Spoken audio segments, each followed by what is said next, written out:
We also have talent scholarships in art, music, creative writing, and esports. Those are not need-based at all. They're all based on merit or achievement in those areas. And then we have significant need-based financial aid. So university grant dollars, federal direct student loans, the opportunity to work on campus. Welcome everyone to Navigating Financial Aid. We're here at the University of Redlands, spectacular, awesome institution. We're here with the Vice President of Enrollment, Kevin. If you haven't watched Ask Admissions, please go watch that because he's part of that too. He's so entrenched here, and he's third generation, right? Third generation student here, and now works here, and just a plethora of information. And this is a really spectacular place. But we're going to get into the subject that's probably the most complicated, most challenging for people to try to figure out. And so let's kind of dive into, okay, I'm interested in, and I want, whether I watch the episode or, learned about it somewhere else, how do I figure out how much this is going to cost? Where do I begin the process of it all? What's your best advice to, students, parents, teachers out there to help navigate? No, that's a great question. And it's totally backwards, right? I mean, you've got to actually go through the college application process, be admitted to an institution, apply for financial aid before you even find out what it's actually going to cost, right? And so part of what we do is try to help students and families understand what it likely will cost much earlier in the process. What I always tell students and families from the get-go is don't let the sticker price stand in the way of considering a school. Why? Because the vast majority of students and families are not going to pay the actual sticker price. Many institutions have generous academic scholarships based on how you've done in high school. And then there's also significant need-based financial aid out there. The other thing that to be aware of is every single college and university in the country has a net price calculator on their website. We're required to. And the net price calculator is intended to help you with some inputs as far as how have you done in high school, some of the information that you'll put into the FAFSA, the free application for federal student aid. This will help churn out what an estimated net cost would be for you to attend that university. So if you're researching colleges and universities, and you want to at least have a sense for what the cost might be, you can check out the nice net price calculator. For us here at Redlands, we've got academic scholarships for a number of our students who are admitted. You're automatically considered for an achievement award, which is like a merit scholarship based on how you've done in the courses that you've taken in high school. We also have talent scholarships in art, music, creative writing, and esports. Those are not need-based at all. They're all based on merit or achievement in those areas. And then we have significant need-based financial aid. So university grant dollars, federal direct student loans, the opportunity to work on campus, all of that can comprise a financial aid award. And we meet 95% of all of our students' demonstrated needs. So what can be very daunting and overwhelming at the beginning as far as looking at sticker price translates to actually being able to meet the vast majority of need and make it affordable and attainable for many of our students and families. And I love how you're trying to help flip this model a little bit to help get that information. Oh, you just mentioned that some of the scholarships you're talking about, that's just when you're accepted and you decide to go here, you're automatically, it's not like extra paperwork that you need to do, or is that another? Yeah, some probably are. The achievement awards, some are. You're just automatically considered, and then some of those talent scholarships, you would do an additional application or audition. Yeah, it's great. And then there's, if I was looking at some stats here. I mean, it's like if your parents make under a certain amount of money, it's the Redlands Promise. Yeah. You want to talk about the Redlands Promise? Yeah. So I was challenged by one of our board of trustee members about 5 years ago. He said, Kevin, you always say that it's really difficult to get students and families to kind of consider Redlands because they assume it's going to be out of their ballpark financially, right? Mm-hmm. How could we flip that? And again, communicate earlier what the actual net cost might be. And so we collaborated with other colleagues across campus and developed what we call the Redlands Promise. And the Redlands Promise says this. It says to many of our California applicants, right? If a California admitted student qualifies for the state need grant program, it's called the Cal Grant. We're going to commit that their full tuition will be covered in their first year. Okay, and for a student who might not qualify for the Cal Grant, but it is also from California and admitted to the university, most of those students are going to pay no more in tuition than the average cost of the local UC schools here in California, right? So all of a sudden you take a sticker price and you think there's no way I can make this work, and all of a sudden it's like, well, no. If you're looking at some of the California public institutions, tuition might be very comparable, right? And then for our out-of-state students, we say through the Redlands Promise, look, meet certain criteria, you're going to pay less than half of what the sticker price would be starting in that first year, right? And all of a sudden they realize, wow, this could be really attainable, and we'll guarantee that you're going to graduate in 4 years, right? And so if the student meets their end of the bargain, and they don't graduate in 4 years, it's on us, and we'll make it right by then. But we can make that promise because we know that the vast majority of students who stay here for 4 years are walking across that stage at the end of 4 years. Yeah, it's great. We talked about this in the episode that I was talking to the president about that earlier today. It's really impressive of how you just try to stay on track. As time is money is time, and being just conscious of that of everyone is awesome. Now might be a bad question. I mean, like, why are you asking me this question? I know you're going to say this, but it's like, and I've never asked this question ever before. Okay. But like, why? Like, okay. Because I've heard this before, like, no one pays the same price, right? You know what I mean? It's a common thing, and it's good for the audience to understand that. Yeah. Why don't we put prices out there then?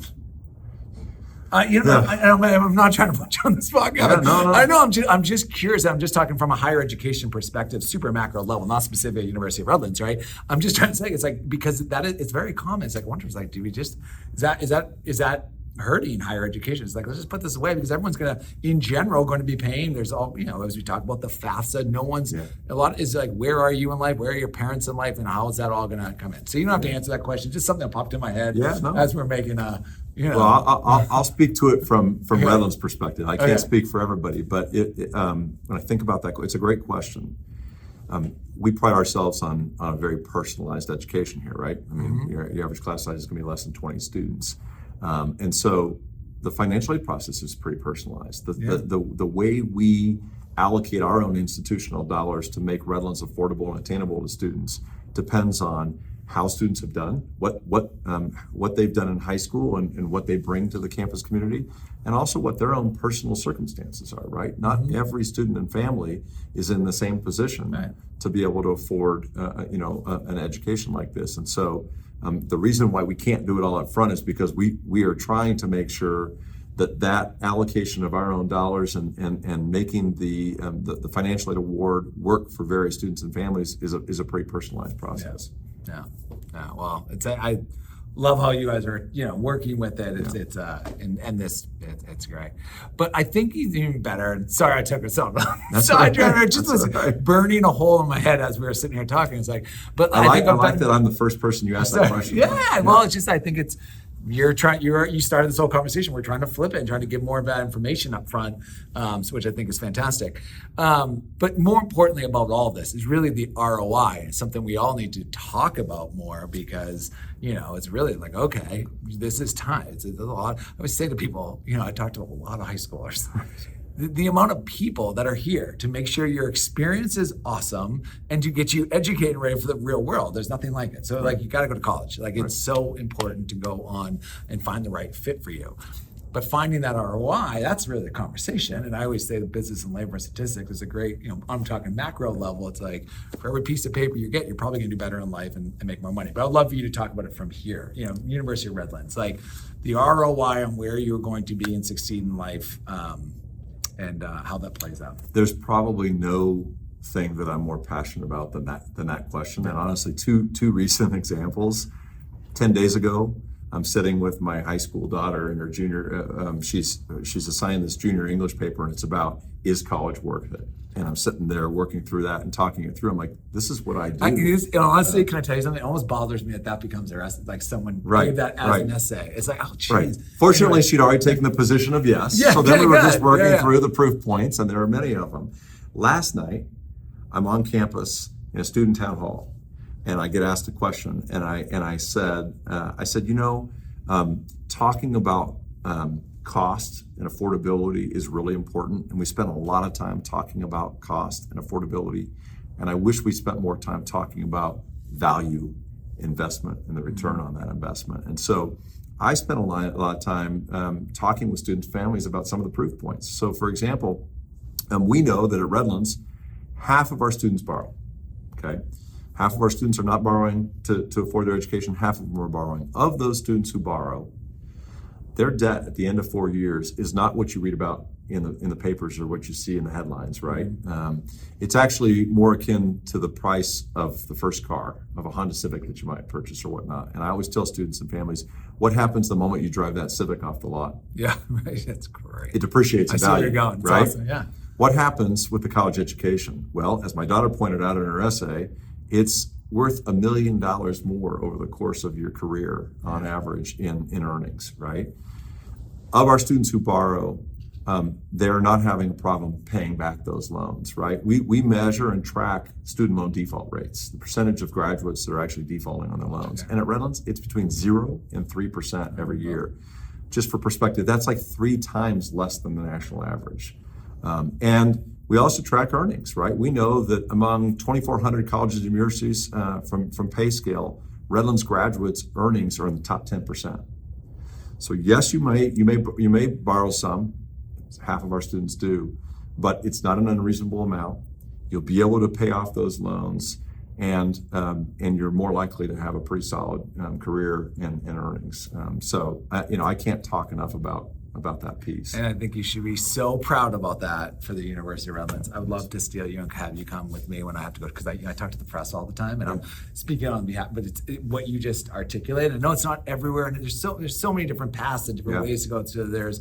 But a lot of times the headlines, and it bothers me about the headlines, because there's no question. It's like, yes, you should go to college. Right. Like that. It is a profounding yes, and there's ways to do it, and there's a little bit of personal responsibility on the student as well to be like, yeah, like what am I going to school for? Where am I hoping to get a job with after? What school am I going to? Absolutely. What are these rates that these different statistics that you're speaking about? There's some personal responsibility, but these things that go off in the media, and people are just like, come on, like. It's because I always say business, labor, and statistics. It's all the proof is right there. It's like for every piece of paper, starting in high school to a certificate or an associate's or bachelor's, all the way up to your doctorate, your earnings on average go up and your unemployment goes down. It's very simple. It's too much focus on the outliers Yeah. and or graduate school, which is Yeah. right. If you're going to law school or med school, maybe taking on some additional debt is going to be worth it, right? So, is there anything else that we should be talking about in this? And we covered a lot. I think we've covered a lot. Yeah. Well, I just want to encourage the audience out here. I mean, Kevin's awesome. University of Redlands is awesome. I think what's I've seen, our whole crew seen since we've been here, is that you all are so warm, open, and so I just think, whether it's from this episode or anything, like reach out. Like the best first step is, if you can get to campus, that'd be great. But reach out, a phone call, an email, let them know that you're interested, and then your teams can kind of take it from there. And you're not alone, because that's the biggest thing. You don't want some people out there and you're alone. Everyone is so nice and help you navigate this space. Yeah. Thanks, man. Hey, This is awesome. my pleasure. Yeah, Real cool. fun. Yeah, and I want to meet your daughter. It's awesome. Yeah. Looking for her fighting the good fight. Maybe she'll be 4th generation. Yeah. Is she coming? Yeah, you want to take that call right now? All right, cool. Yeah, I gotta go for it. All right, everyone, we appreciate it. We'll see you soon.